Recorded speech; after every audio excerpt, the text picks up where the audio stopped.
Meanwhile, South Africa's G20 Sherpa, Zane Dangor, says they will continue to work with the United States to ensure a smooth handover for the G20 presidency. Dr. Dangor spoke to SABC News on the margins of a high-level ministerial dialogue to push for collaboration in boosting pharmaceutical investment in Africa. And this comes as a number of countries have been affected by US's decision to cut aid. SABC News' Khayelihle Khumalo reports.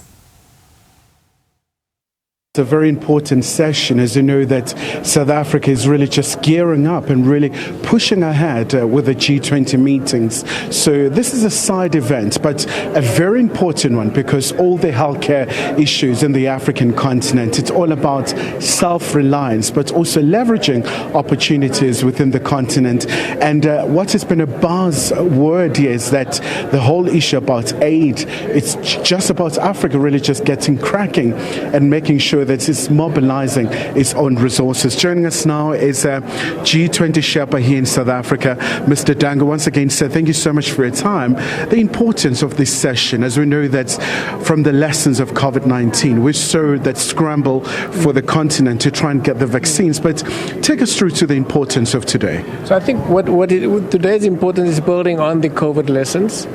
See, what we discovered with COVID was that security of supply is critical. That when you are dependent on medical countermeasures, including life-saving medications on others, including where you can purchase it cheaply, if it is not available, even if you have the funds, then you don't have security of supply. Similarly, what we've also discovered over the last couple of months is that for other critical life-saving medication, in about 52 countries, there's a crisis because aid is being withdrawn.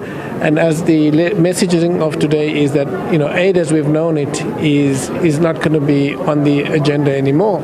So the agenda of self-reliance and security of supply is going to have to look at how do we produce what we use in terms of medical countermeasures.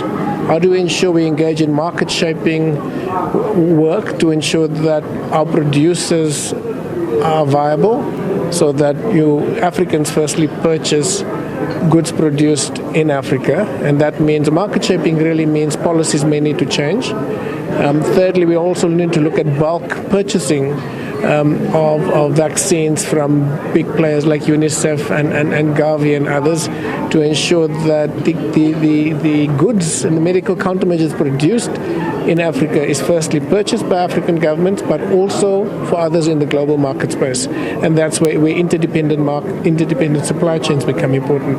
So the messaging today is firstly cooperation, interdependence, but also reindustrialization in the African context of production of life-saving medication and other medical countermeasures. And that's essentially what the experts today are discussing.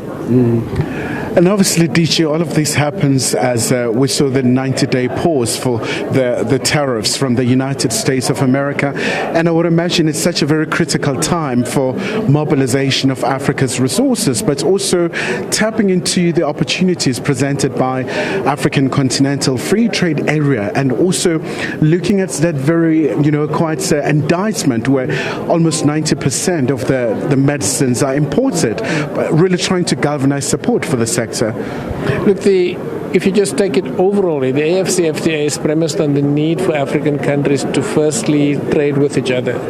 So you can have a beneficiation process which is regional and global, where we buy from each other based on what our own unique comparative advantages are. So we trade with each other based on the goods that we produce in South Africa or SADC with other parts of Africa. So that is the basis of the AfCFTA, is to increase intra-African trade. At the moment, almost each and every African country will cite another region as their major trading partner. We don't have African countries or the region as our major trading partners, and I think this is what the AfCFTA's promise is. That burning platform has just become hotter. So the operationalization of the AfCFTA is important, not only for goods but also services. So the sooner we operationalize that flagship program for facilitating trade with each other, the better we will all be.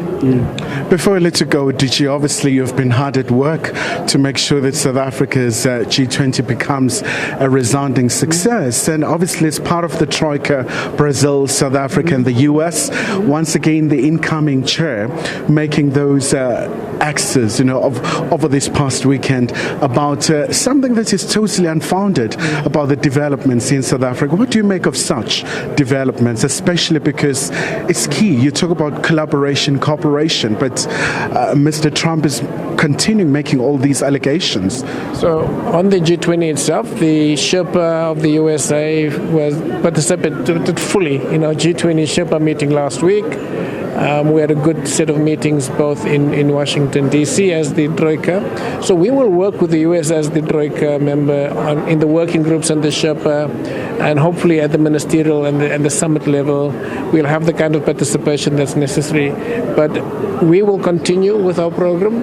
And it's a pity that once again I think the statement emerges on issues that have really been misinformation mobilized primarily from South African organizations. And it's the kind of disinformation that has got significant impact on much of the country's future. So we do know that we will be engaging with the U.S. to ensure that we again correct this level of disinformation. And as you know, disinformation and misinformation was recognized by the Brazilians as a critical challenge to the development agenda. And that's why it was part of their own leaders' declaration last year. We will have to build on that because we've seen the impact of it now in our own situation.